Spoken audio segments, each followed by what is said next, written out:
சற்று நேரம் தியானிக்கும்படியாக எடுத்துக்கொண்ட வேத வசனம் உபாகமம் எழுதின புஸ்தகம் 28ஆம் அதிகாரம் 1ஆம் வசனம். வாசிக்க கேட்போம். இன்று நான் உனக்கு விதிக்கிற உன் தேவனாகிய கர்த்தருடைய கட்டளைகளின்படியெல்லாம் செய்ய நீ கவனமாய் இருக்கும்படிக்கு அவர் சத்தத்திற்கு உண்மையாய் செவி கொடுப்பாயானால் உன் தேவனாகிய கர்த்தர் பூமியில் உள்ள சகல ஜாதிகளிலும் உன்னை மேன்மையாக வைப்பார். ஜெபிப்போம். அன்பும் மகா கிருபையும் இரக்கமும் நிறைந்த பரலோக பிதாவே, இந்த ஓய்வு நாளின் காலை வேளையிலேயும் இந்த வசனத்தின் மூலமாக நீர் வெளிப்படுத்துகிற சத்தியங்கள் இயேசுவை பின்பற்றுகிற தேவ ஜனங்களுக்கு ஆசீர்வாதமாக காணப்பட தேவன் தாமே கிருபை நல்கியருளும்.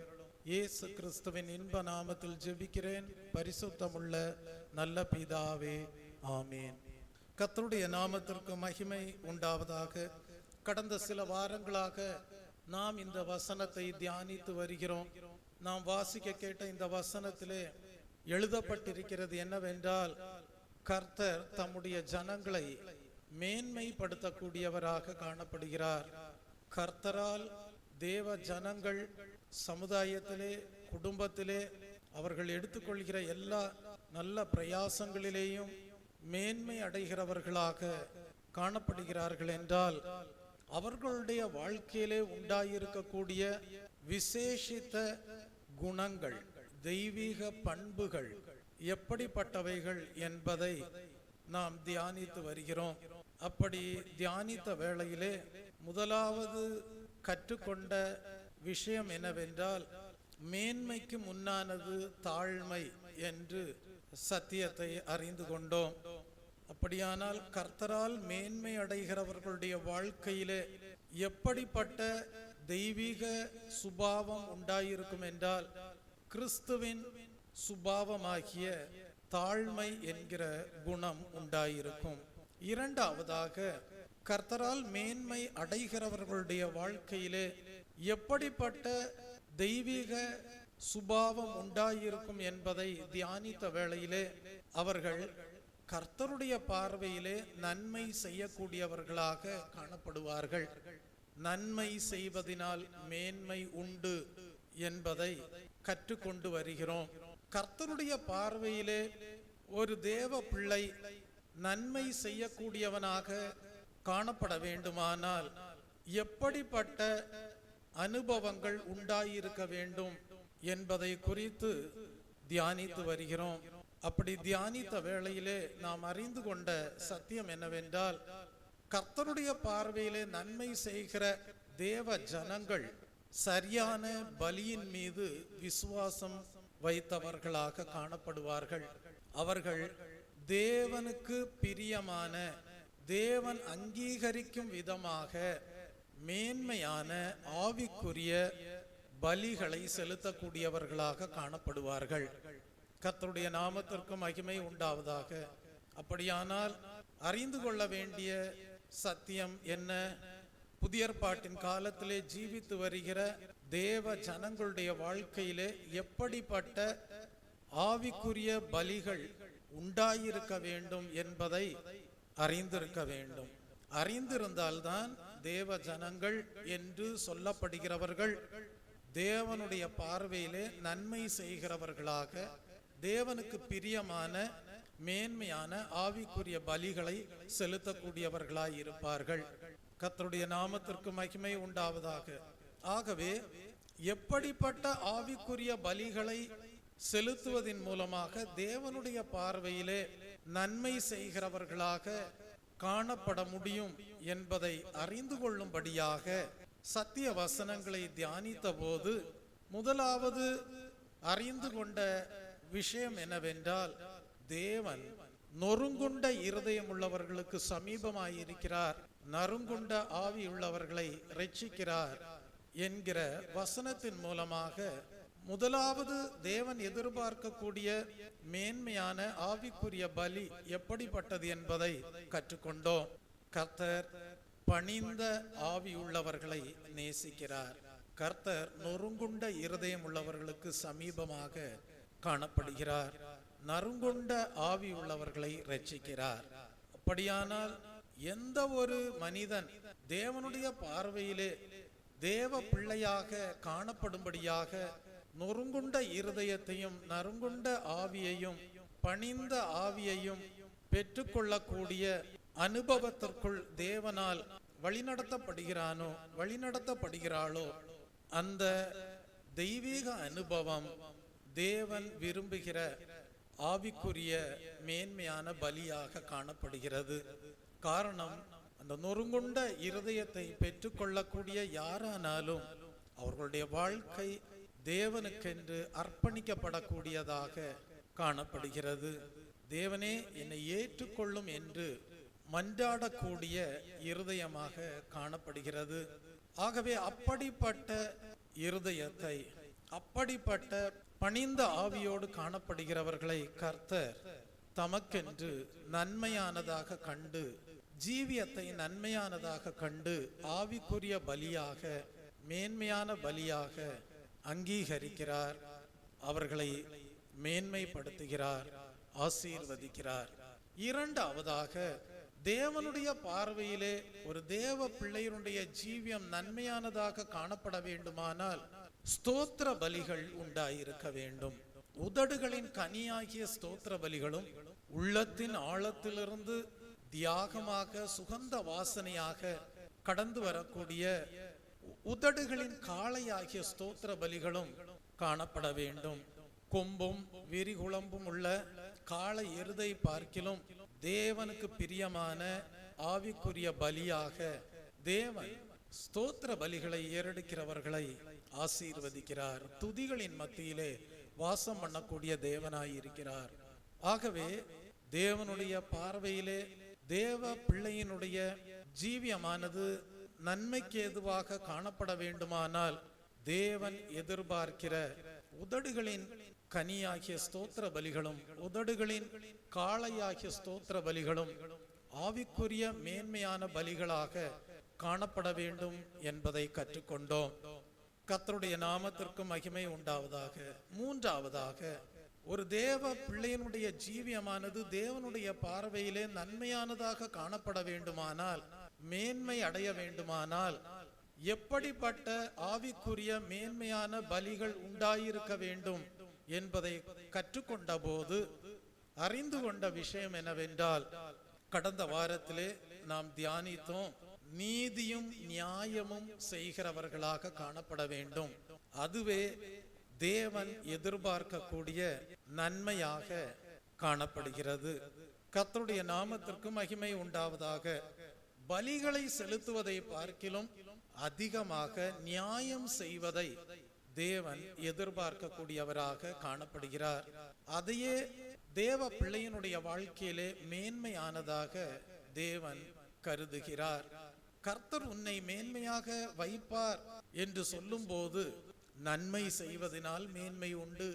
நியாயம் செய்கிற ஜீவியமுடையவர்களாக காணப்படும் போது கர்த்தரால் மேன்மை அடையக்கூடியவர்களாக காணப்படுகிறார்கள். இதை நாம் கடந்த வாரத்திலே மீகா தீர்க்கதரிசியின் புஸ்தகம் 6ஆம் அதிகாரம் 6 முதல் 8 வசனங்களை வாசித்து அறிந்து கொண்டோம். இந்த நாளிலேயும் கூட அதே வசனங்களிலே காணப்படுகிற மற்றொரு பகுதியை நாம் தியானத்திற்காக எடுத்துக்கொள்வோம். வாசியுங்கள். மீகா தீர்க்கதரிசியின் புஸ்தகம் 6ஆம் அதிகாரம் 6 முதல் 8 வசனங்களை வாசியுங்கள். தேவ ஜனங்களுடைய வாழ்க்கையிலே உண்டாயிருக்க வேண்டிய மூன்றாவது அனுபவம் அல்லது மேன்மையான ஆவிக்குரிய பலி எப்படிப்பட்டதாய் இருக்க வேண்டும் என்பதை அந்த வசனங்களை படிக்கும் போது நம்மால் அறிந்து கொள்ள முடிகிறது. வாசியுங்கள். மீகா தீர்க்கதரிசியின் புஸ்தகம் 6ஆம் அதிகாரம் 6 முதல் 8 வசனங்கள். எண்ணத்தை கொண்டு நான் கர்த்தருடைய சந்நிதியில் வந்து உன்னதமான தேவனுக்கு முன்பாக பணிந்து கொள்வேன். தகன பலிகளை கொண்டும் 1 வயது கன்றுக்குட்டிகளை கொண்டும் அவர் சந்நிதியில் வர வேண்டுமோ? ஆயிரங்களான ஆட்டுக்கடாக்களின் பேரிலும் எண்ணெயாய் ஓடுகிற 10,000 ஆறுகளின் பேரிலும் கர்த்தர் பிரியமாயிருப்பாரோ? என் அக்கிரமத்தை போக்க என் முதற் பேரானவனையும் என் ஆத்துமாவின் பாவத்தை போக்க என் கற்ப கனியையும் கொடுக்க வேண்டுமோ? மனுஷனே, நன்மை இன்னதென்று அவர் உனக்கு அறிவித்திருக்கிறார்.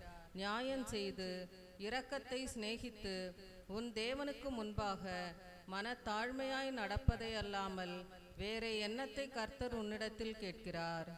கர்த்தருடைய நாமத்திற்கு மகிமை உண்டாவதாக. தேவன் எதிர்பார்க்கக்கூடிய மேன்மையான ஆவிக்குரிய பலி எப்படிப்பட்டது? மூன்றாவது அனுபவத்திலே காணப்படுகிற ஒரு பகுதியை நாம் கடந்த வாரத்திலே தியானித்தோம். பலிகளை செலுத்துவதை பார்க்கிலும் அதிகமாக நியாயம் செய்யக்கூடியவர்களாய் இருக்க வேண்டும் என்பதை தியானித்தோம். இந்த நாளிலே மூன்றாவது அனுபவத்திலே காணப்படுகிற மற்றொரு பகுதியை நாம் தியானிக்கலாம். அதை குறித்து இந்த வசனங்களிலே என்ன எழுதப்பட்டிருக்கிறது என்றால், பலிகளை செலுத்துவதை பார்க்கிலும் இரக்கத்தை சிநேகிக்க கூடியவர்களாக காணப்பட வேண்டும் என்று எழுதப்பட்டிருக்கிறது. கர்த்தருடைய நாமத்திற்கு மகிமை உண்டாவதாக. இரக்கத்தை சிநேகிக்க கூடியவர்களாக காணப்பட வேண்டும். ஆகவே இந்த நாளின் தூதின் தலைப்பு என்னவென்றால், இரக்கத்தை சிநேகிக்க கூடியவர்களாக காணப்படுங்கள் என்பதே இந்த ஓய்வு நாளின் தூதாக காணப்படுகிறது. கர்த்தருடைய நாமத்திற்கு மகிமை உண்டாவதாக. கர்த்தர் ஒரு தேவ பிள்ளையினுடைய வாழ்க்கையை காணும் போது நன்மை செய்கிற மகனாக, நன்மை செய்கிற மகளாக ஜீவியம் காணப்பட வேண்டுமானால் அந்த மகன், அந்த மகள் பலிகளை செலுத்துவதை பார்க்கிலும் இரக்கத்தை சிநேகிக்க கூடிய மகனாக, இரக்கத்தை சிநேகிக்க கூடிய மகளாக காணப்பட வேண்டும் என்பதை இந்த வசனங்கள் மூலமாக நாம் கற்றுக்கொள்கிறோம். அப்படி யார் இரக்கத்தை சிநேகிக்க கூடியவர்களாக காணப்படுகிறார்களோ அவர்கள் தேவனால் மேன்மை அடைவார்கள். கர்த்தருடைய நாமத்திற்கு மகிமை உண்டாவதாக. அவர்களுடைய வாழ்க்கை தேவனுடைய எதிர்பார்ப்புக்கு ஏற்ற வண்ணமாக மேன்மையான ஆவிக்குரிய பலிகள் கொண்டதாக காணப்படும். தெய்வ பிள்ளையே, வேதத்திலே நாம் ஒரு வசனம் படிக்கிறோம், இரக்கம் உள்ளவர்கள் பாக்கியவான்கள் என்று படிக்கிறோம். Blessed are the merciful. இரக்கம் உள்ளவர்கள் பாக்கியவான்கள். கர்த்தருடைய நாமத்திற்கு மகிமை உண்டாவதாக. அதனுடைய அர்த்தம் என்ன தெரியுமா? உங்கள் சிந்தனைகளுக்கு பின்னால் எப்படிப்பட்ட கிரியைகளை நீங்கள் விரும்புகிறவர்களாக இருக்கிறீர்கள் என்பதை தேவன் அறியக்கூடியவராக இருக்கிறார். இன்றைக்கு அநேகர் சிந்திக்க கூடியவர்களாக காணப்படுகிறார்கள். பல விதங்களில் சிந்திக்க கூடியவர்களாக காணப்படுகிறார்கள். ஆனால் கர்த்தர் ஒரு தேவ பிள்ளையினுடைய சிந்தையை அனலைஸ் பண்ணும்போது, கர்த்தர் ஒரு தேவ பிள்ளையினுடைய சிந்தனைகளை ஆராய்ந்து பார்க்கும்போது, அந்த சிந்தனைகளுக்கு பின்னால் ஒரு தேவ பிள்ளை எப்படிப்பட்ட கிரியைகளை விரும்பக்கூடியவனாக காணப்படுகிறான், எப்படிப்பட்ட கிரியைகளை விரும்பக்கூடியவளாக காணப்படுகிறாள் என்பதை அறியக்கூடியவராக இருக்கிறார். கர்த்தருடைய நாமத்திற்கு மகிமை உண்டாவதாக. இன்றைக்கு நீங்கள் எல்லாரும் ஒரு சிலராக தேவ சமூகத்திலே காணப்படுகிறீர்கள். இன்றைக்கு கர்த்தர் உங்கள் சிந்தனைகளை ஆராய்ந்து பார்க்கும்போது, உங்கள் சிந்தனைகளுக்கு பின்னால் எப்படிப்பட்ட கிரியைகளை விரும்புகிறீர்கள் என்பதை அறியக்கூடியவராக காணப்படுகிறார். அப்படி கர்த்தர் அறிந்து கொள்ளும் போது, உங்களுடைய சிந்தனைகளுக்கு பின்னால் இருக்கக்கூடிய கிரியைகள் அனைத்தும் தேவனுடைய பார்வையிலே, தேவனுடைய மனதிலே நன்மைக்கு ஏதுவாக காணப்படுமேயானால், இரக்கத்தை சிநேகிக்கும் வண்ணமாக உங்கள் சிந்தனைகளுக்கு பின்னால் இருக்கக்கூடிய கிரியைகள் காணப்படுமேயானால், கர்த்தர் அப்படிப்பட்டவர்களை மேன்மைப்படுத்தக்கூடியவராக காணப்படுகிறார். கர்த்தர் அப்படிப்பட்டவர்களுடைய வாழ்க்கையை மேன்மையான ஆவிக்குரிய பலிகளை கொண்டதாக கண்டு அவர்களை ஆசீர்வதித்து அவர்களுடைய வாழ்க்கையை அங்கீகரித்து மேன்மைப்படுத்தக்கூடியவராக காணப்படுகிறார். காரணம் என்ன? நீங்கள் கேட்கலாம், ஏன் அப்படிப்பட்டவர்களை கர்த்தர் மேன்மையாக வைக்கிறார் என்று நீங்கள் ஒரு கேள்வி கேட்கலாம். காரணம், அப்படிப்பட்ட நல்ல சிந்தனை உள்ளவர்களுக்கு தேவன் இரக்கம் உள்ளவராக காணப்படுவார். கர்த்தருடைய நாமத்திற்கு மகிமை உண்டாவதாக. ஆகவேதான் வேதத்திலே படிக்கிறோம், இரக்கம் உள்ளவர்கள் பாக்கியவான்கள், அவர்கள் இரக்கம் பெறுவார்கள். இன்றைக்கு உங்கள் வாழ்க்கை எப்படி காணப்படுகிறது என்பதை நீங்கள் சற்று தேவ சமூகத்திலே தேவ செய்தியை கேட்கும் போது ஆராய்ந்து பார்க்க வேண்டும். நீங்கள் இரக்கத்தை சிநேகிக்கக்கூடியவர்களாக காணப்படுவீர்களானால் உங்களுடைய சிந்தனைகளுக்கு பின்னால் இருக்கக்கூடிய அனைத்து கிரியைகளும் எப்படிப்பட்டவைகள் என்பதை தேவன் அறியக்கூடியவராய் இருக்கிறார். ஆகவே அவைகள் அனைத்தும் நேர்மையானதாக, நியாயமானதாக, நீதிக்குரியதாக, பரிசுத்தத்திற்கு ஏற்றதாக, உங்கள் சிந்தனைகளுக்கு பின்னாக இருக்கக்கூடிய அனைத்து கிரியைகளும் காணப்படுமே. ஆனால் கர்த்தர் சொல்லுகிறார், அப்படிப்பட்டவர்களுக்கு நானும் இரக்கமுள்ளவர்களாய் இருக்கிறேன் என்று வாக்குத்தத்தம் கொடுக்கிறார். ஆகவேதான் வேதத்திலே படிக்கிறோம், இரக்கம் உள்ளவர்கள் பாக்கியவான்கள், அவர்கள் இரக்கம் பெறுவார்கள். இன்றைக்கு அநேகருடைய வாழ்க்கை எப்படி காணப்படுகிறது என்றால், அவர்களுடைய சிந்தனைகளை எல்லாம் கர்த்தர் ஆராய்ந்து பார்க்கும் போது அந்த சிந்தனைகளுக்கு பின்னால் இருக்கக்கூடிய கிரியைகள் அனைத்தும் பொல்லாங்கானவைகளாகவே காணப்படுகிறது. தேவ நீதி அற்றதாக காணப்படுகிறது. நியாயங்கள் அல்லாத காரியங்கள் காணப்படுகிறது. உத்தம குணமற்றதாக காணப்படுகிறது. ஆகவே கர்த்தருடைய இரக்கத்தை அவர்கள் பெற்றுக்கொள்வதற்கு ஏதுவில்லாத சூழ்நிலைகளுக்குள்ளாக காணப்படுகிறார்கள்.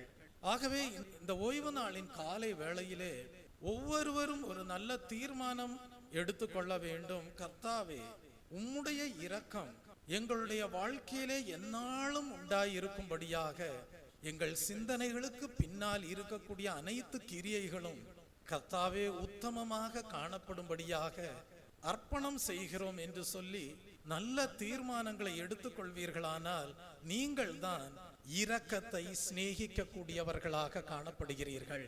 நீங்கள் தான் தேவனுடைய சுபாவமாகிய இரக்க குணத்தை சிநேகிக்க கூடியவர்களாக காணப்படுகிறீர்கள். ஆகவேதான் வேதத்திலே படிக்கிறோம், உத்தமனுக்கு கர்த்தர் துணையாளராய் இருக்கிறார் என்று படிக்கிறோம். ஆகவேதான் வேதத்திலே படிக்கிறோம், உண்மையுள்ள மனுஷன் பரிபூர்ண ஆசீர்வாதங்களை பெறுவான் என்று படிக்கிறோம். கர்த்தருடைய நாமத்திற்கு மகிமை உண்டாவதாக. ஆகவே இந்த இரக்கத்தை சிநேகிக்கிறவர்கள் என்று நாம் படிக்கும் போது அதற்குள்ளாக மறைந்திருக்கக்கூடிய ஒரு ரகசியம் உண்டு. ஒரு வெளிப்படுத்தல் கர்த்தர் நமக்கு கொடுக்கிறார். அந்த வெளிப்படுத்தல் என்னவென்றால், இரக்கத்தை சிநேகிக்கிறவர்கள் உத்தம குணத்தை சிநேகிக்க கூடியவர்களாய் இருப்பார்கள். கர்த்தருடைய நாமத்திற்கு மகிமை உண்டாவதாக. கர்த்தாவே, உம்முடைய பார்வையிலே உத்தமமாக வாழும்படியாக இன்னும் நான் என்ன செய்ய வேண்டும் என்பதை வேத வசனங்கள் மூலமாக ஆராய்ந்து பார்க்கக்கூடியவர்களாய் இருப்பார்கள். தங்களுடைய வாழ்க்கையிலே ஒரு சிறிய தவறு கூட இருக்கக்கூடாது என்பதிலே மிகவும் கவனம் உள்ளவர்களாய் இருப்பார்கள். அப்படிப்பட்டவர்கள் இரக்கத்தை சிநேகிக்க கூடியவர்களாய் இருக்கிறார்கள்.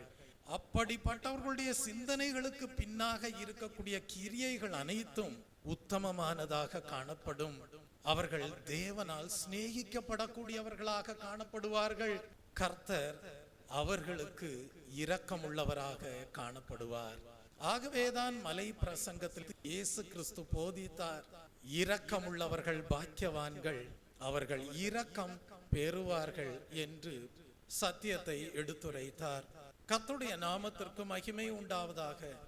இரக்கத்தை சிநேகிக்கிறவர்களாய் இருக்க வேண்டும், இரக்க குணமுள்ளவர்களாய் இருக்க வேண்டும் என்று நாம் படிக்கும் போது பல கோணங்களிலே நாம் சத்தியங்களை தியானிக்க முடியும்.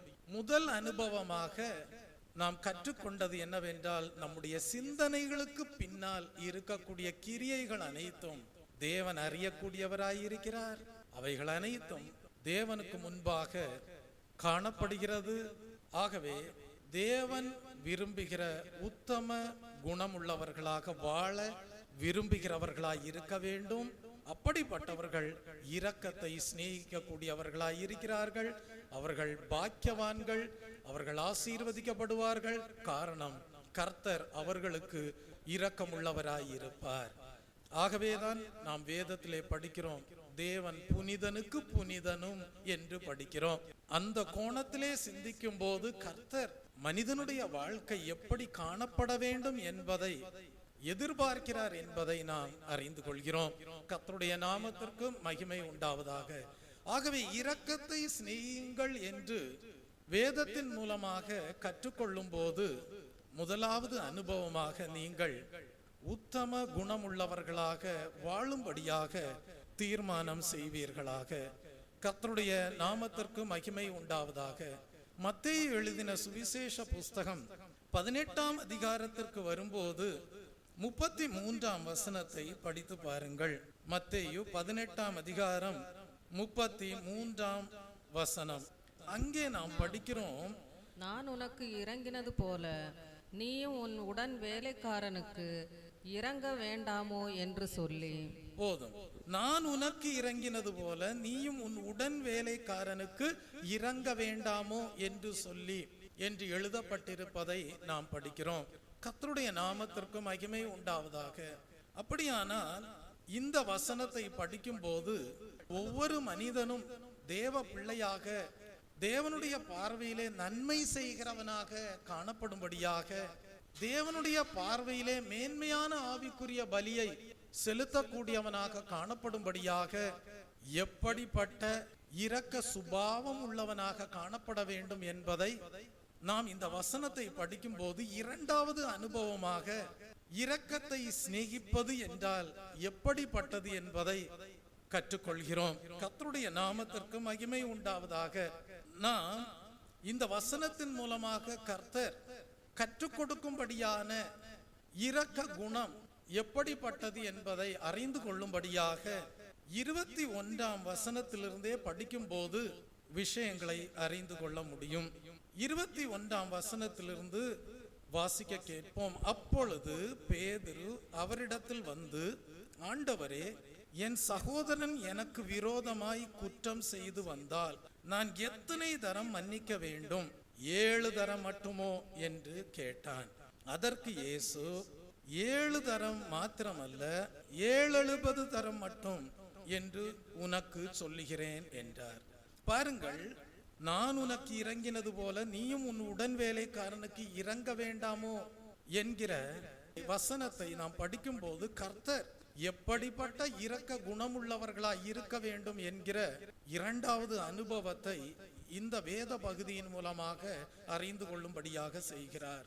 பேதுரு இயேசு கிறிஸ்துவினிடத்தில் வந்து கேட்கிறார், ஆண்டவரே, என் சகோதரன் எனக்கு விரோதமாய் குற்றம் செய்து வந்தால் நான் எத்தனை தரம் மன்னிக்க வேண்டும்? 7 தரம் மட்டுமா என்று கேட்பதை நாம் படிக்கிறோம். அதற்கு இயேசு கிறிஸ்து என்ன சொல்கிறார்? 7 தரம் மாத்திரம் அல்ல, 7 தரம் மட்டும் என்று உனக்கு சொல்லுகிறேன் என்று சொல்லுகிறார். கர்த்தருடைய நாமத்திற்கு மகிமை உண்டாவதாக. ஒரு முக்கியமான கேள்வியை இயேசு கிறிஸ்துனுடைய சீஷன் வந்து கேட்பதை குறித்து நாம் படிக்கிறோம். அப்பொழுது இயேசு கிறிஸ்து பதில் கொடுக்கிறார், ஒரு குறிப்பிட்ட அளவு அல்ல, மன்னித்து கொண்டே இருப்பாயாக என்று குறிப்பிடுவதை நாம் படிக்கிறோம். அப்படியானால் மன்னிப்பின் பண்பு எப்படிப்பட்டதாய் இருக்க வேண்டும் என்பதை இயேசு கிறிஸ்து கற்றுக் கொடுக்கிறார். கர்த்தருடைய நாமத்திற்கு மகிமை உண்டாவதாக. நாம் சாதாரணமாக இந்த வசனத்தை படிக்கும் போது இதை ஏற்றுக்கொள்ள முடியாதது போல நமக்கு காணப்படுகிறது. நமக்கு விரோதமாக குற்றம் செய்கிறவர்களை நாம் மன்னித்து கொண்டே இருக்க வேண்டுமாம். அதற்கு ஒரு குறிப்பிட்ட அளவு வைக்க கூடாதாம். அளவில்லாமல் மன்னித்து கொண்டே இருக்க வேண்டும் என்று இயேசு கிறிஸ்து சொல்லுகிறார். இதை சாதாரணமாக படிக்கும் போது ஏற்றுக்கொள்ள முடியாதது போல உணர்கிறோம். ஆனால் நாம் சரியாக சத்தியத்தை விளங்கிக் கொள்ள வேண்டும். கர்த்தருடைய நாமத்திற்கு மகிமை உண்டாவதாக. அதை நாம் விளங்கிக் கொள்ளும்படியாக லூக்கா எழுதின சுவிசேஷ புஸ்தகம் 17ஆம் அதிகாரம் 4ஆம் வசனத்தை படிப்போமேயானால் இயேசு கிறிஸ்து என்ன சொல்ல வருகிறார் என்பதை சரியாக விளங்கிக் கொள்ள முடியும். கர்த்தருடைய நாமத்திற்கு மகிமை உண்டாவதாக. 1ஆம் வசனத்திலிருந்தே நாம் படிப்போம். பின்பு அவர் தம்முடைய சீஷர்களை நோக்கி, இடறல்கள் வராமல் போவது கூடாத காரியம், ஆகிலும் அவைகள் எவனால் வருகிறதோ அவனுக்கு ஐயோ. அவன் இந்த சிறியரில் ஒருவனுக்கு இடருள் உண்டாக்குவதை பார்க்கிலும் அவனுடைய கழுத்தில் எந்திர கல் கட்டப்பட்டு அவன் சமுத்திரத்தில் தள்ளுண்டு போவது அவனுக்கு நலமாயிருக்கும். உங்களை குறித்து எச்சரிக்கையாய் இருங்கள். உன் சகோதரன் உனக்கு விரோதமாய் குற்றம் செய்தால் அவனை கடிந்து கொள். அவன் மனஸ்தாபப்பட்டால் அவனுக்கு மன்னிப்பாயாக. அவன் ஒரு நாளில் 7 தரம் உனக்கு விரோதமாய் குற்றம் செய்து 7 தரமும் உன்னிடத்தில் வந்து நான் மனஸ்தாபப்படுகிறேன் என்று சொன்னால் அவனுக்கு மன்னிப்பாயாக என்றார். கர்த்தருடைய நாமத்திற்கு மகிமை உண்டாவதாக. அப்படியானால் இயேசு கிறிஸ்து என்ன சொல்ல வருகிறார் என்பதை சரியாக நாம் விளங்கி கொண்டால்தான் நாம் சத்தியத்தை ஏற்றுக்கொள்ளக்கூடியவர்களாக காணப்பட முடியும். இயேசு கிறிஸ்து என்ன சொல்கிறார் என்றால், மனிதர்கள் இடறுதல் அடையக்கூடியவர்களாக காணப்படுகிறார்கள். மனிதர்கள் இடறுதலை உண்டாக்கக்கூடியவர்களாகவும் காணப்படுகிறார்கள்.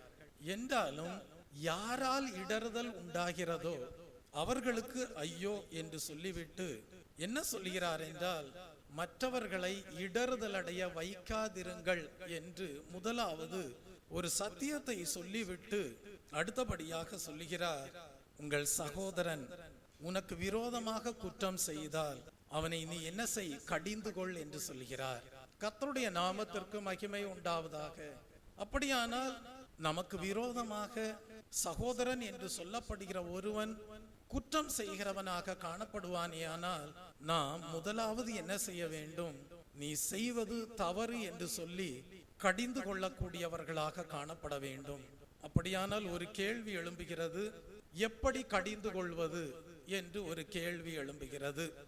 அதற்கான பதிலை நாம் மத்தேயு எழுதின சுவிசேஷ புஸ்தகம் 18ஆம் அதிகாரம் 15 முதல் 17 வசனங்களை படிக்கும் போது அறிந்து கொள்கிறோம்.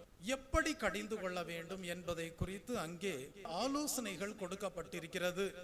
வாசியுங்கள். மத்தேயு 18ஆம் அதிகாரம் 15 முதல் 17 வசனங்கள். சகோதரன் உனக்கு விரோதமாக குற்றம் செய்தால் அவனிடத்தில் போய் நீயும் அவனும் தனித்திருக்கையில் அவன் குற்றத்தை அவனுக்கு உணர்த்து. அவன் உனக்கு செவி கொடுத்தால் உன் சகோதரனை ஆதாயப்படுத்தி கொண்டாய். அவன் செவி கொடாமற் போனால் 2-3 சாட்சிகளுடைய வாக்கினாலே சங்கதிகள் எல்லாம் நிலைவரப்படும்படி 2 உன்னுடனே கூட்டிக் கொண்டு போ. அவர்களுக்கும் அவன் செவிகொடாமற் போனால் அதை சபைக்கு தெரியப்படுத்து. சபைக்கும் செவிகொடாதிருப்பானால் அவன் உனக்கு அஞ்ஞானியை போலவும் ஆயக்காரனை போலவும் இருப்பானாக. கர்த்தருடைய நாமத்திற்கு மகிமை உண்டாவதாக. அப்படியானால் முதலாவது கர்த்தர் சொல்லுகிறார், நீ புத்தி சொல்லு, கடிந்து கொள் என்று சொல்லுகிறார். உனக்கு விரோதமாக குற்றம் செய்யும் போது முதலாவது என்ன செய், கடிந்து கொள். அப்படியானால் எப்படி கடிந்து கொள்வது, அதை தான் நாம் இங்கே படிக்கிறோம்.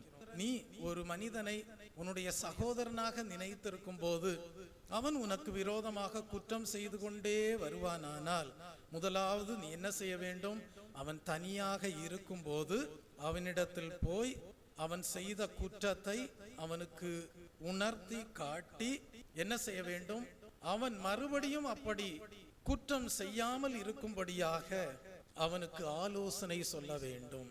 ஒருவேளை அப்படி தனிமையாக இருக்கும் போது அவனுடைய குற்றத்தை உணர்த்தின பின்பும் அவன் உணராமல் மனந்திரும்பாமல் செவி கொடுக்காமல் மறுபடியும் அதே குற்றத்தை செய்கிறவனாக காணப்படுவானேயானால் அடுத்தது என்ன செய்ய வேண்டுமாம், 2-3 சாட்சிகள் காணப்படும்படியாக சங்கதியெல்லாம் நிலைவரப்படும்படியாக என்ன செய்ய வேண்டுமாம், 2 கூட்டிக் கொண்டு அந்த மனிதனிடத்தில் போய் என்ன செய்ய வேண்டுமாம், நீ இவ்விதமாக குற்றம் செய்து வருகிறாய், நீ மனம் திரும்புவாயாக என்று சொல்லி அந்த மனிதன் உணரும்படியாக அறிவுரை கூற வேண்டுமா. ஒருவேளை அப்படி 2-3 பேரையும் கூட்டி சென்று கடிந்து கொள்ளும் போதும் குற்றம் செய்கிற மனிதன் மனம் திரும்பாமல் போவானேயானால் வேதம் சொல்கிறது அதை சபைக்கு தெரியப்படுத்து என்று சொல்லப்படுகிறதை நாம் படிக்கிறோம். சபைக்கு தெரியப்படுத்தும் போது என்ன உண்டாகும், அந்த மனிதன் செய்யக்கூடிய குற்றம் அது வெளியரங்கமாக்கப்படுகிறது. வெளியரங்கமாக கடிந்து கொள்ளப்படுவான். வெளியரங்கமாக கடிந்து கொள்ளப்படும் போதும் அந்த மனிதன் அந்த கடைசி வாய்ப்பையும் அல்ல தட்டுவானேயானால், செவிகொடாமல் போவானேயானால், உணராமல் போவானேயானால், மறுபடியும் குற்றம் செய்வதையே தன்னுடைய வழக்கமாகவே கொண்டு அவன் அதே தவறை மறுபடியும் மறுபடியும் செய்யக்கூடியவனாக காணப்படுவானேயானால், இனி அவன் உங்களுக்கு சகோதரனாக காணப்பட மாட்டான். இனி அவன் சபைக்கு அந்நியனாக காணப்படுவான். இனி அந்த மனிதன் சகோதரன் என்று சொல்லப்படுகிற ஸ்லாக்கியத்தை இழந்து போகக்கூடியவனாக மாறுகிறான். இனி அந்த மனிதன் அந்நியனை போலவும் ஆயக்காரனை போலவும் மாறிவிடுகிறான். அதனுடைய அர்த்தம் என்ன? இனி அந்த மனிதனுக்கு மன்னிப்பு கிடைக்க போவதில்லை. ஆகவேதான் வேதத்திலே படிக்கிறோம், இயேசு கிறிஸ்து சொல்லுகிறான், உன் சகோதரன் ஒருவன் ஆயக்காரனை போல காணப்படுகிறவன் அல்ல, உன் சகோதரன் என்னப்படுகிற ஒருவன், நீ உன்னுடைய சகோதரனாக பாவித்து சிநேகிக்கக்கூடிய ஒரு மனிதன் உனக்கு விரோதமாக 7 தரம் அல்ல, எத்தனை தரம் உனக்கு விரோதமாக குற்றம் செய்து கொண்டிருந்தாலும் ஒரு குறிப்பிட்ட அளவல்ல, அளவுக்கு அதிகமாக சபையிலே அறிவிக்கக்கூடிய விதத்தில் அளவுக்கு அதிகமாக வெளிப்படையாக மன்னிக்க கூடிய விதத்தில் மன்னிப்பை பெற்றுக் கொள்ளும்படியாக மன்னிப்பை வழங்குவாயாக என்று சொல்லுகிறார். அப்படியும் அந்த மன்னிப்பை ஏற்றுக்கொள்ளாமல் துணிகரமாக குற்றம் செய்யும்படியாக அந்த மனிதன் தீர்மானம் செய்யும் போது அவன் இனி உனக்கு சகோதரன் அல்ல, அந்நியனாகவும் அவன் ஆயக்காரனை போலவும் இருப்பான் என்று இயேசு கிறிஸ்து சுட்டி காட்டுவதை நாம் வேதத்திலே படிக்கிறோம். இந்த வசனங்களை படிக்கும் போது நீங்கள் சற்று ஆராய்ந்து பாருங்கள், இயேசு கிறிஸ்து எவ்வளவு தூரம் இரக்க குணம் உள்ளவர்களாக தேவ ஜனங்கள் காணப்பட வேண்டும் என்பதை விரும்புகிறார் என்பதை நீங்கள் அறிந்து கொள்ள வேண்டும். காரணம் என்ன? இயேசு கிறிஸ்துவும் உங்கள் பாவங்களை அவ்வண்ணமே மன்னிக்க கூடியவராக காணப்பட்டார். எத்தனையோ தரம் நீங்கள் தேவனுக்கு விரோதமாக பாவம் செய்த போது நீங்கள் தேவனால் சிட்சைகளை பெற்றுக் கொண்டீர்கள், கடிந்து கொள்ளப்பட்டீர்கள், மனஸ்தாபப்பட்டீர்கள். கர்த்தாவே, நாங்கள் இப்படி செய்ய வேண்டும் என்று நினைக்கவில்லை, ஆனாலும் எங்களுக்கு போதுமான கிருபை இல்லாமல் போனபடியால் நாங்கள் உமக்கு விரோதமாக பாவம் செய்யக்கூடியவர்களாய் இருந்தோம் என்று சொல்லி நீங்கள் மன்றாடினீர்கள். கர்த்தர் கிருபையாக உங்களை மன்னிக்க கூடியவராய் இருந்தார், சில சிட்சைகளை அனுமதிக்க கூடியவராய் இருந்தார். ஆனாலும் மறுபடியும் உங்கள் வாழ்க்கையை நீங்கள் திரும்பி பாருங்கள், எத்தனையோ சந்தர்ப்பங்கள் உங்களுடைய வாழ்க்கையிலே மறுபடியும் தவறுகள் உண்டானது. மறுபடியும் நீங்கள் கர்த்தரை நோக்கி மன்றாடினீர்கள், கர்த்தாவே, நாங்கள் இப்படி தவறு செய்ய நாங்கள் விரும்பவில்லை, ஆனால் எங்களுக்கு போதுமான உடைய கிருபை இல்லாமல் போனது, தயவாய் நாங்கள் எங்கள் தவறுகளை உணர்கிறோம், மன்னித்தருளும் என்று மன்றாடின போது கர்த்தர் மறுபடியும் மூத்த சகோதரராக இருந்து உங்களை இளைய சகோதரர்களாக பாவித்து உங்களை மன்னிக்க கூடியவராய் இருந்தார், சில சிட்சைகளை அனுமதிக்க கூடியவராய் இருந்தார். ஆனால் ஒரு நாள் வந்தபோது நீங்கள் சாட்சி கொடுத்தீர்கள். என்ன சாட்சி? இன்றைக்கு நாங்கள் நீதிமான்களாய் இருக்கிறோம், தேவனிடத்திலிருந்து கிருபையை பெற்றுக்கொண்டவர்களாய் இருக்கிறோம், இனி பாவம் செய்வதில்லை என்கிற நிச்சயத்தோடு வாழக்கூடியவர்களாய் இருக்கிறோம் என்று சாட்சி பகரக்கூடியவர்களாக, சபைக்கு அந்நியராக அல்ல, சபைக்கு புறம்பானவர்களாக அல்ல, அந்நியராக அல்ல, ஆயக்காரராக அல்ல, தேவனுடைய சொந்த குமாரர்களும் குமாரத்திகளுமாக, தேவனுடைய குமாரனாகிய இயேசு கிறிஸ்துவனுடைய மூத்த சகோதரராகிய இயேசு கிறிஸ்துவனுடைய இளைய சகோதரர்களாக, சகோதரிகளாக தேவ சமூகத்திலே காணப்படும்படியாக செய்தார்.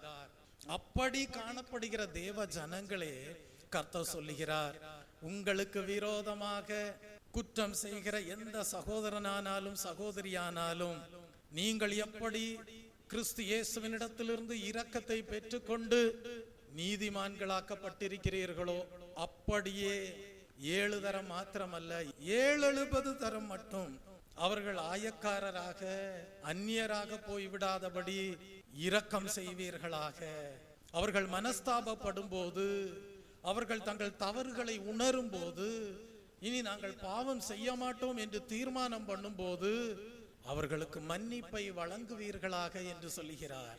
அப்படி நீங்கள் மன்னிப்பை வழங்கின பிறகும் அவர்கள் தொடர்ந்து சில தவறுகளை செய்யும் போது, கிருபையற்றவர்களாக வாழும்போது, மறுபடியும் மனஸ்தாபப்பட்டு உங்களிடத்தில் வந்து தங்கள் தவறுகளிலிருந்து திருத்திக் கொள்ளும்படியாக உங்களிடத்தில் மன்னிப்பு கேட்கும் போது மன்னிப்பை வழங்குங்கள் என்று சொல்கிறார்.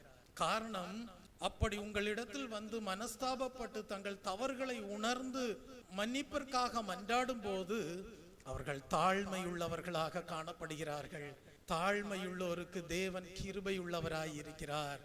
ஆகவேதான் கர்த்தர் சொல்லுகிறார், அந்த தாழ்மையுள்ள குணம் உண்டாயிருக்கும் வரைக்கும் அவர்களை நீ உன் சகோதரனாகவே பாவித்து மன்னிப்பை கூட்டி வழங்கிக் கொண்டே இரு என்று சொல்லுகிறார். கர்த்தருடைய நாமத்திற்கு மகிமை உண்டாவதாக. ஆகவேதான் வேதத்திலே ஒரு வசனம் எழுதப்பட்டிருக்கிறது, அடிக்கடி கடிந்து கொள்ளப்பட்டும் தன் பிடரியை கடினப்படுத்துகிறவன் சடுதியிலே சகாயமின்றி நாசமடைவான் என்று எழுதப்பட்டிருக்கிறது. அப்படியானால் அடிக்கடி கடிந்து கொள்ளப்பட்டும் அடிக்கடி மன்னிப்பை பெற்றுக்கொண்டோம், ஆனால் ஒரு குறிப்பிட்ட அளவுக்கு மேலாக, அது என்ன அளவு?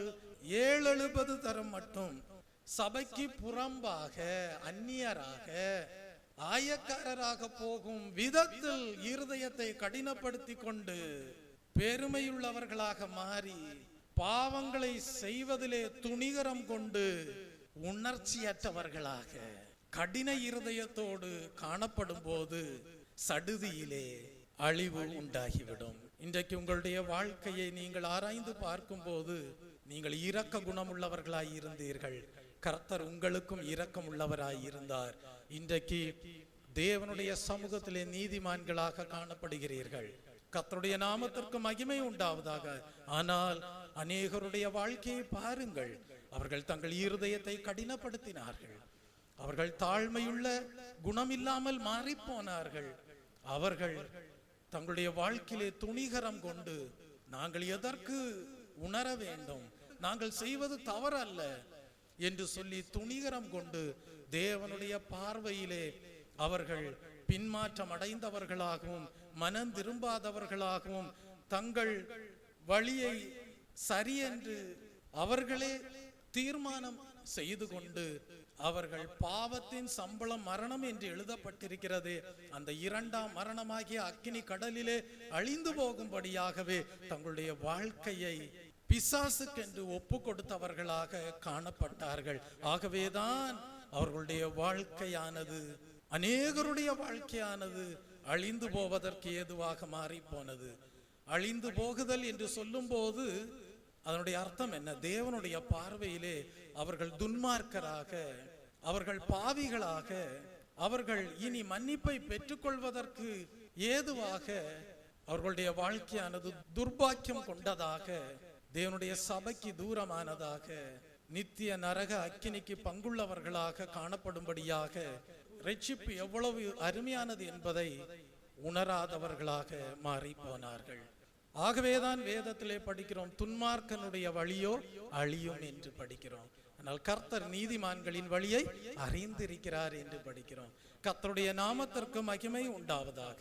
அப்படியானால் தெய்வ பிள்ளையை கர்த்தர் சொல்லுகிறார், பலியிடுவதை பார்க்கிலும் இரக்கத்தை சிநேகிக்க கூடியவர்களாய் இருங்கள் என்று சொல்லுகிறார். அதனுடைய அர்த்தம் என்ன? உங்களுடைய வாழ்க்கையிலே நீங்கள் மற்றவர்களை தேவனுடைய பார்வையிலே நீதிமான்களாக வாழ வைக்கும்படியாக ஒரு தரம் அல்ல, 2 தரம் அல்ல, நீங்கள் 70 தரம் மட்டும் இரக்கத்தை சிநேகிக்கிறவர்களாக, உங்களிடத்தில் மன்றாடுகிறவர்களுக்கு, மனஸ்தாபப்படுகிறவர்களுக்கு, தவறை உணர்கிறவர்களுக்கு, மனம் திரும்ப வேண்டும் என்று உணர்கிறவர்களுக்கு மன்னிப்பை வழங்கக்கூடியவர்களாய் இருங்கள் என்று சொல்கிறார். அப்பொழுது உங்களுடைய வாழ்க்கையானது தேவனுடைய பார்வையிலே நன்மையானதாக காணப்படும். உங்களுடைய வாழ்க்கையானது சரியான ஆவிக்குரிய மேன்மையான பலிகளை கொண்டதாக காணப்படும் என்று சொல்கிறார். கர்த்தருடைய நாமத்திற்கு மகிமை உண்டாவதாக. ஆனால் நாம் வாசிக்க கேட்ட வேத பகுதிக்கு கடந்து வருவோம். அங்கே ஒரு மனிதன் எப்படிப்பட்டவனாக காணப்பட்டான் என்பதை படிக்கும் போது அவன் தேவனிடத்திலிருந்து இரக்கத்தை பெற்றவனாக காணப்பட்டான். ஆனால் தன்னிடத்தில் இன்னொரு மனிதன் வந்து மன்னிப்பை அடையும்படியாக மன்றாடின போது அவன் இரக்கப்படவில்லை, மன்னிப்பை வழங்கவில்லை. ஆகவே கர்த்தர் என்ன செய்தார்? தம்மால் இரக்கம் பெற்ற மனிதனுக்கும் அந்த தகுதி இல்லாமல் போகும்படியாக அந்த மனிதனுடைய வாழ்க்கையில இரக்கத்தை சிநேகிக்காத மனிதனுடைய வாழ்க்கையில தாம் காட்டின இரக்கத்தையும் எடுத்து போடுவதை குறித்து நாம் அங்கே படிக்கிறோம். இப்பொழுது கடந்து வாருங்கள், மத்தேயு எழுதின சுவிசேஷ புஸ்தகம் 18ஆம் அதிகாரத்திற்கு கடந்து வாருங்கள். அப்பொழுதுதான் விஷயம் புரியும். இயேசு கிறிஸ்து 70 தரம் மட்டும் மன்னியுங்கள் என்று சொல்வதன் அர்த்தம் என்ன என்பதை சரியாக புரிந்து கொண்டவர்களாக காணப்படுவீர்கள். மத்தேயு எழுதின சுவிசேஷ புஸ்தகம் 18ஆம் அதிகாரம் 21ஆம் வசனத்திலிருந்தே நான் படிக்கிறேன், அதை செவி கொடுத்து கேளுங்கள்.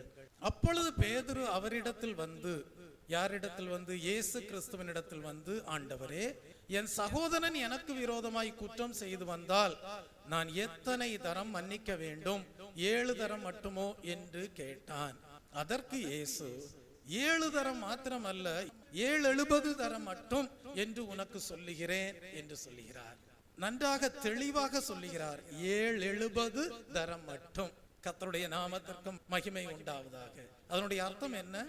சபையிலே நீதிமானாக காணப்படும்படியாக விரும்புகிற விருப்பத்தை உடையவளாக காணப்படும் மட்டும் மன்னிப்பாயாக என்று சொல்லுகிறார். அந்நியனாக ஆயக்காரனாக வாழ விரும்பாத வரைக்கும் அவன் நீதிமானாக வாழ விரும்புகிறபடியால் அவனுக்கு இரக்கத்தை காண்பிப்பாயாக என்று சொல்லுகிறார். 70 தரம் மட்டும் மன்னிப்பாயாக என்று சொல்லுகிறார். இப்பொழுது அதற்கு இயேசு கிறிஸ்து ஒரு உவமையின் மூலமாக அந்த சத்தியத்தை விளக்கி காட்டும்படியாக திருஷ்டாந்தமாக ஒரு உவமையை எடுத்துரைப்பதை நாம் படிக்கிறோம். அப்படியானால் இயேசு கிறிஸ்து மன்னிப்பின் இலக்கணம் எப்படிப்பட்டதாய் இருக்க வேண்டும் என்பதை அறிவுறுத்தி காட்டும்படியாக ஒரு உவமையின் மூலமாக கற்றுக் கொடுக்கிறார். 23ஆம் வசனத்திலிருந்து நாம் படிக்கலாம். எப்படியெனில், பரலோக ராஜ்யம் தன் ஊழியக்காரரிடத்தில் கணக்கு பார்க்க வேண்டும் என்றிருந்த ஒரு ராஜாவுக்கு ஒப்பாய் இருக்கிறது. அவன் கணக்கு பார்க்க தொடங்கின போது 10,000 தாலந்து கடன்பட்டவன் ஒருவனை அவனுக்கு முன்பாக கொண்டு வந்தார்கள்.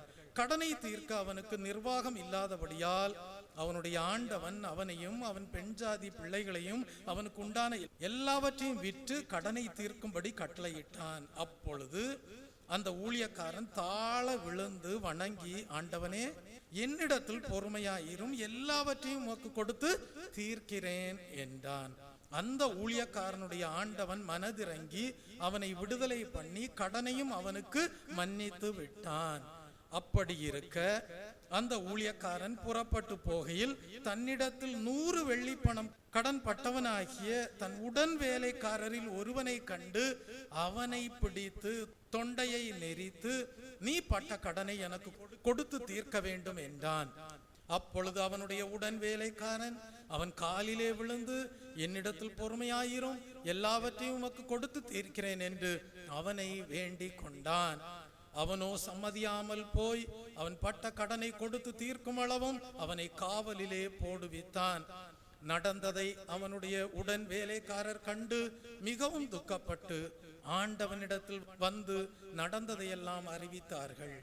அப்பொழுது அவனுடைய ஆண்டவன் அவனை அழைப்பித்து, பொல்லாத ஊழியக்காரனே, நீ என்னை வேண்டிக் கொண்டபடியினால் அந்த கடன் முழுவதையும் உனக்கு மன்னித்து விட்டேன்.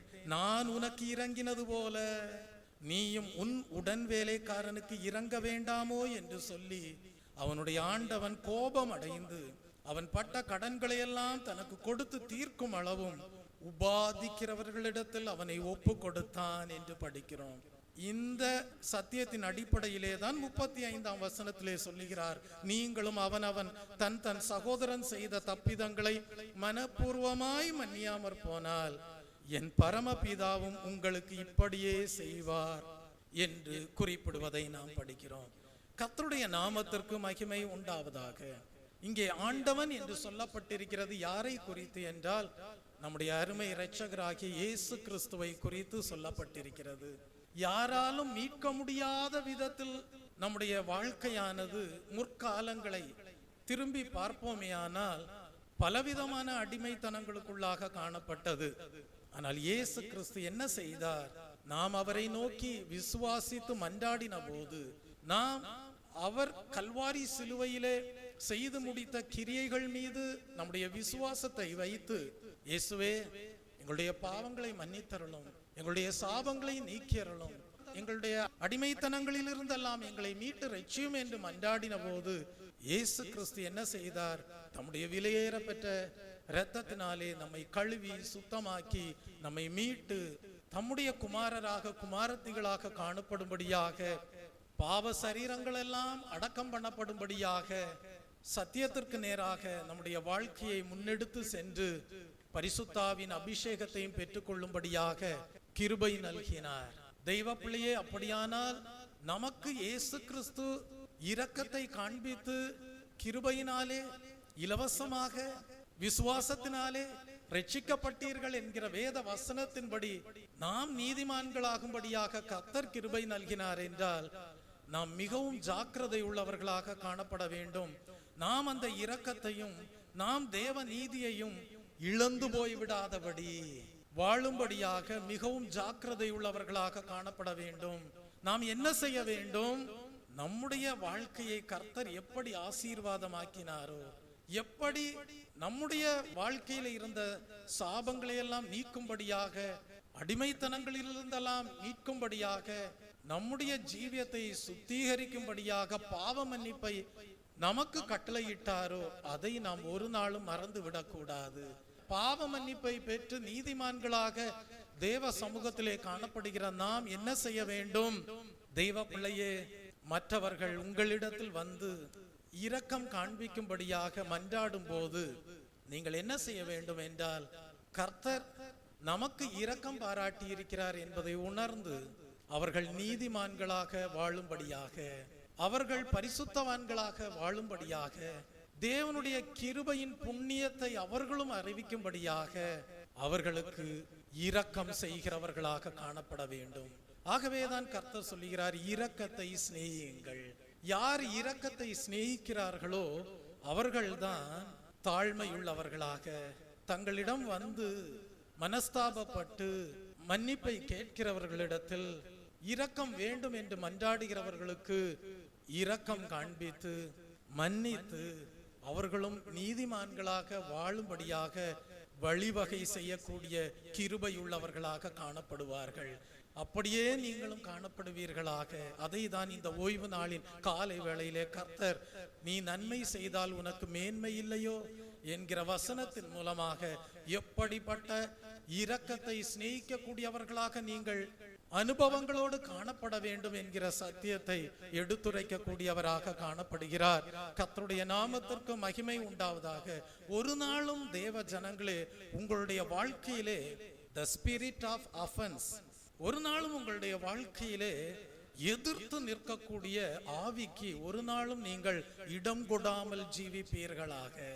நீங்கள் உங்களிடத்தில் மனஸ்தாபப்பட்டு மன்னிப்பை பெற்றுக்கொள்ளும்படியாக தாழ்த்தி இரக்கத்திற்காக மன்றாடுகிறவர்களுக்கு எதிர்த்து நிற்கக்கூடிய ஆவி உள்ளவர்களாக நீங்கள் காணப்படுவீர்களானால், மெய்யாகவே தேவன் உங்களுக்கு எவ்வளவு கிருபை உள்ளவராக இருந்திருக்கிறார் என்பதை மறந்து போனவர்களாக காணப்படுகிறீர்கள்.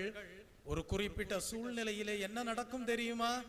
நீங்களும் நீதிமான்களாக காணப்படாதபடிக்கு நீங்களும் தேவனுடைய கிருபையை இழந்து போகக்கூடியவர்களாக காணப்படுவீர்கள்.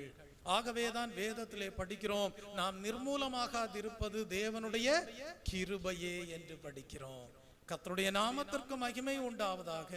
உன்னிடத்தில் ஒரு சகோதரன் வந்து, நான் செய்த தப்பிதங்களை மன்னித்து விடு, நான் மனஸ்தாபப்படுகிறேன், தவறை உணர்கிறேன், எனக்கு இரக்கம் காட்டுவாயாக என்று மன்றாடும் போது தேவன் உனக்கு எவ்வளவு கிருபையுள்ளவராய் இருந்து நீதிமான் ஆக்கி இரக்கம் காண்பிக்கும்படியான ஸ்தானத்திலே வைத்திருக்கும் போது, அப்படிப்பட்ட ஸ்தானத்தை கர்த்தர் கொடுத்தார் என்பதை விளங்கிக் கொள்ளாமல் நீ எதிர்த்து நிற்கக்கூடிய ஆவிக்கு இடம் கொடுத்து ஜீவிப்பாயானால் அது கிறிஸ்துவின் ஆவி அல்ல.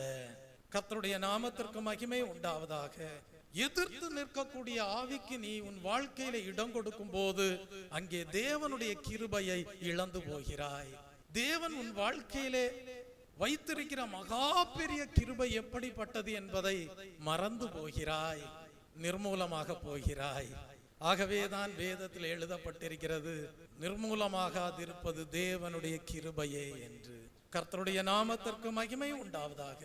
ஆகவேதான் மீகா தீர்க்கதரிசியின் மூலமாக கர்த்தர் உரைக்கிறார், பலிகளை செலுத்துவதை பார்க்கிலும் அதிகமாக நியாயம் செய்து இரக்கத்தை சிநேகித்து தேவனுக்கு முன்பாக மனத்தாழ்மையாய் நடப்பதையே தேவன் தம்முடைய பிள்ளைகளிடத்தில் எதிர்பார்க்கிறார் என்பதை தீர்க்கதரிசியானவர் மூலமாக கர்த்தர் சுட்டிக்காட்டுவதை நாம் படிக்கிறோம். கர்த்தருடைய நாமத்திற்கு மகிமை உண்டாவதாக. இந்த இரக்கத்தை குறித்து அடுத்த அனுபவத்தை நாம் படிக்க வேண்டுமானால், உங்களிடத்தில் யாராகிலும் வந்து ஒரு உதவியை கேட்கிறார்கள் என்றால், நீங்கள் இரக்க குணம் உள்ளவர்களாய் இருந்து உதவி செய்கிறீர்களா? அது ஒரு இரக்கத்தை சிநேகிக்க கூடிய மற்றொரு அனுபவமாக காணப்படுகிறது. ரோமருக்கு எழுதின புஸ்தகம் 12ஆம் அதிகாரம் 8ஆம் வசனத்திலே படிக்கும் போது அதை குறித்து பவுல் அப்போஸ்தலன் குறிப்பிடுவதை நாம் படிக்கிறோம். நமக்கு அருளப்பட்ட கிருபையின்படியே நாம் வெவ்வேறான வரங்கள் உள்ளவர்களானபடியால் நம்மில் தீர்க்க தரிசனம் சொல்லுகிற வரத்தை உடையவன் விசுவாச பிரமாணத்திற்கேற்றதாக சொல்ல கடவன். ஊழியம் செய்கிறவன் ஊழியத்திலும், போதிக்கிறவன் போதிக்கிறதிலும், புத்தி சொல்லுகிறவன் புத்தி சொல்லுகிறதிலும் தரித்திருக்க கடவன். பகிர்ந்து கொடுக்கிறவன் வஞ்சனை இல்லாமல் கொடுக்க கடவன். முதலாளியானவன் ஜாக்கிரதையாய் இருக்க கடவன். இரக்கம் செய்கிறவன் உற்சாகத்துடனே செய்ய கடவன் என்று எழுதப்பட்டிருக்கிறது. பாருங்கள், இரக்கத்தை சிநேகியுங்கள் என்று படிக்கும் போது உத்தம குணம் உண்டாயிருக்க வேண்டும். தெய்வ பிள்ளையே, நீங்கள் நிர்மூலமாகாதிருப்பது தேவனுடைய கிருபை என்பதை உணர்ந்து வாழ வேண்டும். நீதிமானாக வாழும்படியாக மனஸ்தாபப்பட்டு மனம் திரும்புகிற ஒரு சகோதரனுக்கு நீங்கள் இரக்கம் பாராட்ட வேண்டும். அது ஒரு அனுபவமாய் இருக்கிறது. மூன்றாவதாக, உங்களிடத்தில் ஒரு உதவி கேட்டு வருகிற எந்த ஒரு மனிதனானாலும் உங்களுக்கு இருக்கிறவைகளில் உற்சாகமாக பகிர்ந்து கொடுக்கக்கூடியவர்களாக காணப்பட வேண்டும். நல்ல தேவ ஞானத்தை கொடுத்திருக்கிறாரா? புத்தி சொல்லக்கூடியவர்களாக காணப்பட வேண்டும். ஆலோசனை கொடுக்கக்கூடியவர்களாக காணப்பட வேண்டும்.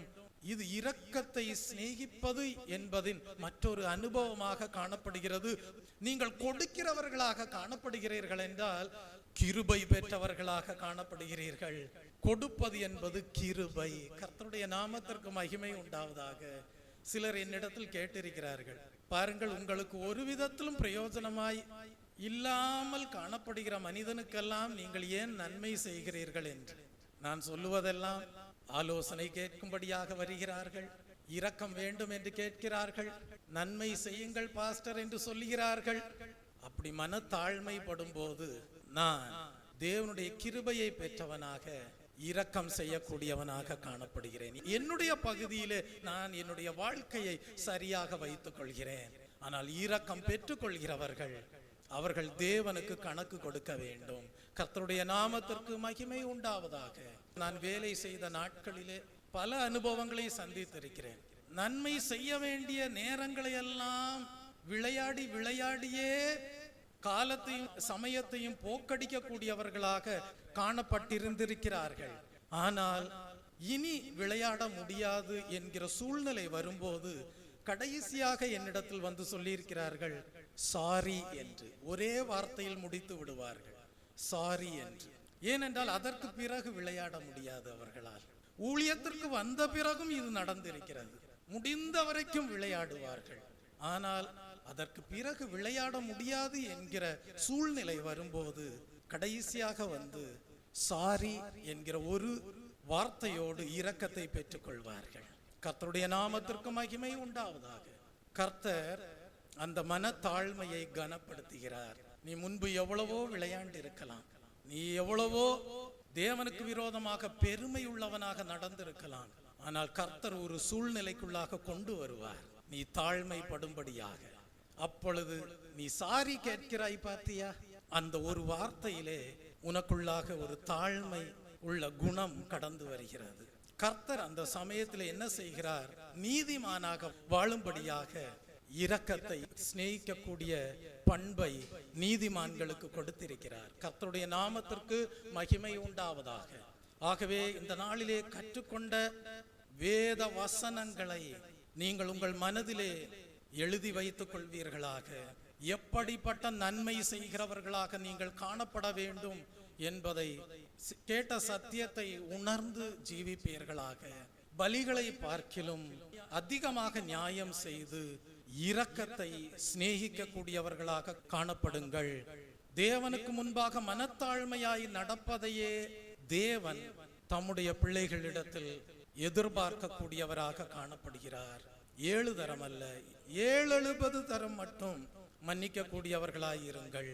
அநேகரை நீதிமான்களாக வாழ வைக்கக்கூடிய கிருபையை ஒரு நாளும் இழந்து போகாதபடி தேவனுடைய பார்வையிலே கிருபா பாத்திரமாக, மகிமையின் பாத்திரமாக காணப்படுவீர்களாக. கர்த்தருடைய நாமத்திற்கு மகிமை உண்டாவதாக. தெய்வ பிள்ளையே, தேவன் தம்முடைய பரிசுத்த ஆவியை தேவ ஜனங்களுக்கு கொடுப்பதன் நோக்கம் என்ன தெரியுமா? கொடுக்கிற கிருபை உள்ளவர்களாக காணப்பட வேண்டும் என்பதற்காகவே தேவன் பரிசுத்தாவின் அபிஷேகத்தை கொடுக்கிறார். தேவன் பரிசுத்தாவின் அபிஷேகத்தை தம்முடைய ஜனங்களுக்கு கொடுப்பதன் நோக்கம் என்ன தெரியுமா? கிருபை பெற்றவர்களாக, கிருபை உள்ளவர்களாக எந்நாளும் வாழும்படியாகவே அப்படிப்பட்ட அபிஷேகத்தை ஈவாக கொடுத்து ஆசீர்வதிக்கிறார். ஆகவே நன்மை செய்கிறவர்களாக, எந்நாளும் மேன்மை அடைந்தவர்களாக காணப்படுவீர்களாக. வாசியுங்கள். கொலோசையருக்கு எழுதின புஸ்தகம் 3ஆம் அதிகாரம் 12ஆம் வசனத்தை படித்து பாருங்கள். கொலோசையருக்கு எழுதின புஸ்தகம் 3ஆம் அதிகாரம் 12ஆம் வசனம். Praise the Lord. ஆகையால் நீங்கள் தேவனால் தெரிந்து கொள்ளப்பட்ட பரிசுத்தரும் பிரியருமாய் உருக்கமான இரக்கத்தையும் தயவையும் மனத்தாழ்மையையும் சாந்தத்தையும் நீடிய பொறுமையையும் தரித்து கொண்டவர்களாக காணப்படுங்கள் என்று பவுல் கொலோசைய சபையாருக்கு எழுதுகிறார். தேவனுடைய பார்வையிலே நாம் எந்நாளும் எப்படிப்பட்டவர்களாய் இருக்க வேண்டும் என்றால், பிரியமுள்ள ஜீவியம் செய்கிறவர்களாக காணப்பட வேண்டும். சரியான ஆவிக்குரிய பலிகளை செலுத்துகிறவர்களாக நம்முடைய ஜீவியமானது நன்மையானதாக காணப்பட வேண்டும். தேவனால் தெரிந்து கொள்ளப்பட்ட பரிசுத்தராக நம்முடைய வாழ்க்கை காணப்பட வேண்டும். ஆகவே அப்படி காணப்படும்படியாக எதை தரித்து கொள்ளுங்கள் என்று சொல்லுகிறார்? உருக்கமான இரக்கத்தையும் தயவையும் மனத்தாழ்மையையும் சாந்தத்தையும் நீடிய பொறுமையையும் தரித்து கொள்ளுங்கள் என்று சொல்லுகிறார். கர்த்தருடைய நாமத்திற்கு மகிமை உண்டாவதாக. ஒரு கேள்வி எழும்புகிறதே, இந்த ஆவிக்குரிய கனிகள் எல்லாம் தேவனால் தெரிந்து கொள்ளப்பட்ட பரிசுத்தராக காணப்படுகிற நீதிமான்களுடைய பரிசுத்தவான்களுடைய ஜீவியத்திலே காணப்படுகிறது என்றால், அவர்கள் எப்படி அப்படிப்பட்ட ஆவிக்குரிய கனிகளை கொடுக்கக்கூடியவர்களாக மாறினார்கள் என்பதை ஒரு நாளும் மறந்துவிடக் கூடாது. எப்படி இப்படிப்பட்ட தெய்வீக சுபாவங்களை தரித்து கொண்டு ஜீவிக்க கூடியவர்களாய் இருக்கிறார்கள்? அதை குறித்து தான் நாம் வெளிப்படுத்தல் எழுதின புஸ்தகம் 22ஆம் அதிகாரம் 17ஆம் வசனத்திலே படிக்கிறோம். ஆவியும் மனவாட்டியும் வா என்கிறார்கள், கேட்கிறவனும் வா என்பானாக. தாகமாயிருக்கிறவன் வரக்கடவன், விருப்பமுள்ளவன் ஜீவ தண்ணீரை இலவசமாக வாங்கி கொள்ள கடவன். கர்த்தருடைய நாமத்திற்கு மகிமை உண்டாவதாக. நாம் தேவனிடத்தில் கடந்து வந்தவர்கள், தேவனுடைய அழைப்பை பெற்றவர்கள், தேவனுடைய அழைப்பிற்கு கீழ்ப்படிந்தவர்கள். நாம் தேவன் சொல்லுகிற வார்த்தைகளை கேட்டவர்கள். நாம் தேவனிடமாய் சமீபமாக கடந்து வந்த போது தேவன் இலவசமாக ஜீவ தண்ணீரை நமக்கு கொடுத்தார்.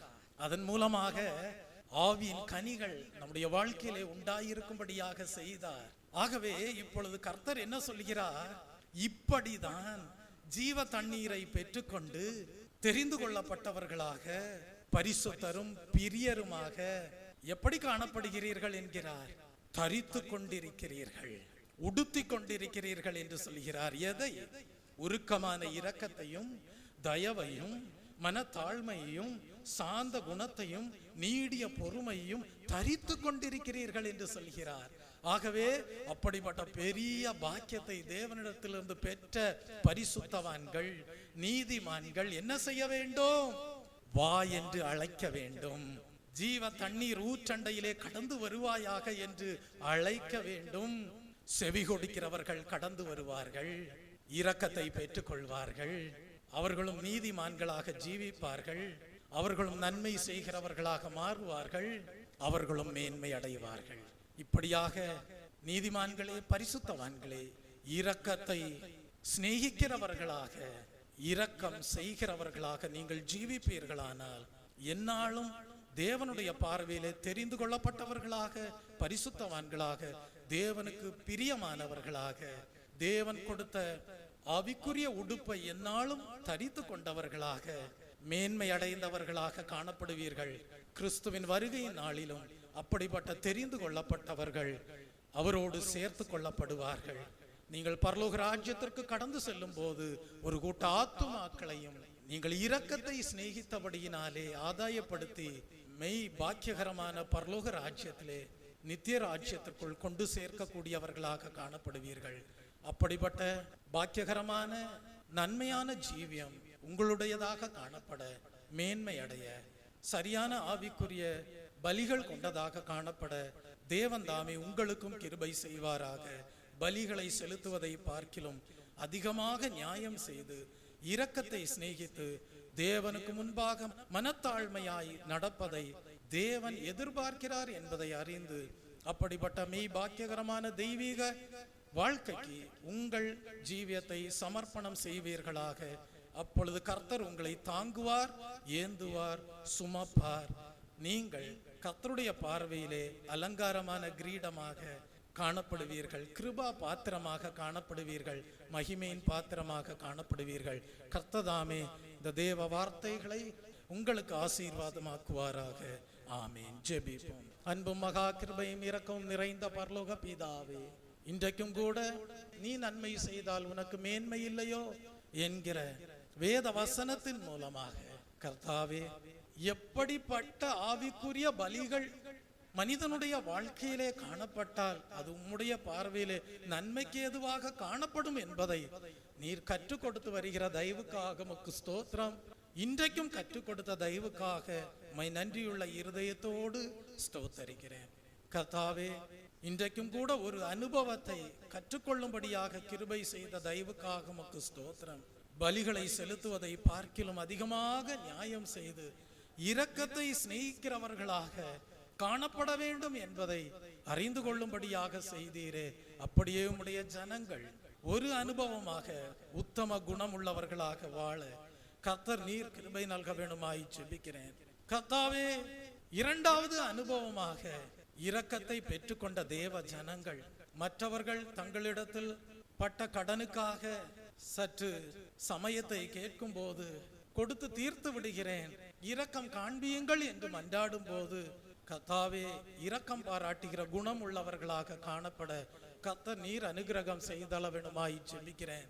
கர்த்தாவே, உம்முடைய ஜனங்கள் எப்படி உம்மாலே மீட்கப்பட்டார்களோ அப்படியே தங்களிடம் வந்து இரக்கத்திற்காக மன்றாடும் போது கர்த்தாவே, மன்னிக்கிற குணம் உள்ளவர்களாக காணப்பட தேவனே நீர் கிருபை நல்க வேண்டுமாய் ஜெபிக்கிறேன்.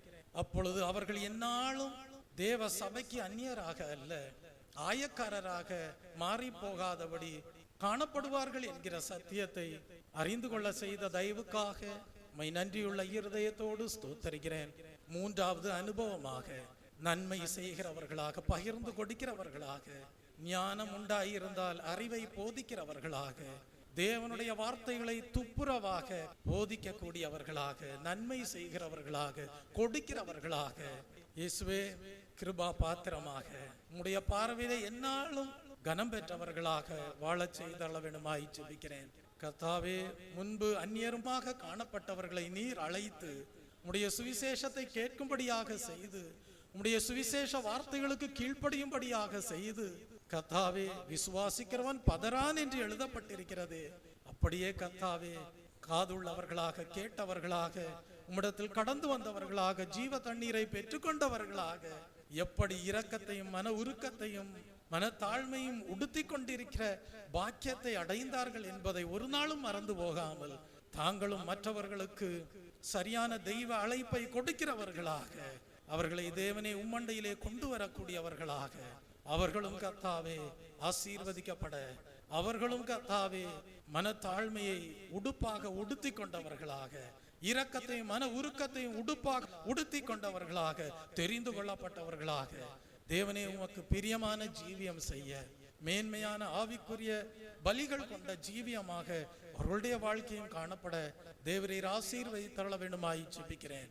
இப்படியாக கர்த்தாவே, ஒரு கூட்ட ஜனமாக உம்முடைய வருகையின் நாளிலே தெரிந்து கொள்ளப்பட்டவர்கள் பரலோக ராஜ்யத்திலே சென்று நித்திய கனத்தையும் மகிமையும் சுதந்தரிக்க பாத்திரவான்களாக காணப்பட தேவன்தாமே ஆசீர்வதித்தருள வேண்டுமாய் ஜெபிக்கிறேன். எல்லா துதி கன மகிமை யாவும் உமக்கே உரியது. இன்றைக்கு கேட்ட சத்தியத்தின்படி இப்படிப்பட்ட கர்த்தாவே அனுபவங்களை அடைந்தவர்களாக பலிகளை செலுத்துவதை பார்க்கிலும் இரக்கத்தை சிநேகிக்கிற கூட்டத்தார், இரக்கத்தை சிநேகிக்கிற மனிதன், இரக்கத்தை சிநேகிக்கிற மனுஷி என்கிற பண்புள்ளவர்களாக வாழ தேவன்தாமே கிருபை நல்க வேண்டுமாய் ஜெபிக்கிறேன். எல்லா துதியும் கனமும் உமக்கே ஏறடிக்கிறோம். அடிக்கடி கடிந்து கொள்ளப்பட்டும் தன் பிடரியை கடினப்படுத்துகிறவன் சடுதியிலே சகாயமின்றி நாசமடைவான் என்று எழுதப்பட்டிருக்கிறது. அப்படியே கர்த்தாவே, ஒரு நாளும் கர்த்தாவே சடுதியாக சகாயமின்றி ஒருவரும் நாசமடையாத வண்ணம் கர்த்தாவே இரக்கத்தை சிநேகிக்கிறவர்களாக, இரக்கத்தை பெற்றுக்கொண்டவர்கள் பரிசுத்தவான்களாக வாழ நீர் விரும்புகிற உத்தம குணம் உள்ளவர்களாக ஜீவிக்க, சிந்தனைகளுக்கு பின்னாக காணப்படுகிற கிரியைகள் அனைத்தும் உமக்கு பிரியமான உத்தம கிரியைகளாக காணப்படும்படியாக கர்த்தர் நீர் கூட்டி கொடுத்திருக்கிற நாட்களை ஒவ்வொருவரும் பிரயோஜனப்படுத்திக் கொள்ள தேவன்தாமே அனுகிரகம் செய்தள வேண்டுமாய் ஜெபிக்கிறேன், ஆசீர்வதிக்கிறேன். இயேசு கிறிஸ்துவின் இன்ப நாமத்தில் ஜெபிக்கிறேன் பரிசுத்தமுள்ள நல்ல பிதாவே, ஆமென். என் ஆத்துமாவே கர்த்தரை ஸ்தோத்தரி, என் முழு உள்ளமே அவருடைய பரிசுத்த நாமத்தை ஸ்தோத்தரி. என் ஆத்துமாவே கர்த்தரை ஸ்தோத்தரி, அவர் செய்த சகல உபகாரங்களையும் மறவாதே, ஆமென். நம்முடைய கர்த்தராகிய இயேசு கிறிஸ்துவுடைய கிருபையும் பிதாவாகிய தேவனுடைய அன்பும் பரிசுத்த ஆவியானவருடைய அந்யோன்ய ஐக்கியமும் இன்றும் என்றும் சதா காலங்களிலும் நம் அனைவரோடும் நம்முடைய குடும்பங்களோடும் சபையாரோடும் இருப்பதாக, ஆமென். தேவன் அடைக்கலமே, என் கோட்டையும் அரணும் அவர். அவர் சத்தியம் பரிசயம் கேடகமாம், என் நம்பிக்கையும் அவரே. அவர் சத்தியம் பரிசயம் கேடகமாம், என் நம்பிக்கையும் அவரே. அவர் சட்டையின் கீழ் அடைக்கலம் புகவே,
தேவ ஜனங்களே, உங்களுடைய வாழ்க்கை என்னாலும் கர்த்தருடைய பார்வையிலே நன்மையானதாக காணப்படும்படியாக பலிகளை செலுத்துவதை பார்க்கிலும் கேட்ட சத்தியத்தின்படி அதிகமாக நியாயம் செய்து இரக்கத்தை சிநேகித்து தேவனுக்கு முன்பாக மனத்தாழ்மையாய் நடக்கிறவர்களாக தேவனுடைய பிள்ளைகளாக வாழ தேவன் உங்களையும் ஆசீர்வதித்து பலப்படுத்தி மேன்மைப்படுத்துவாராக, ஆமென்.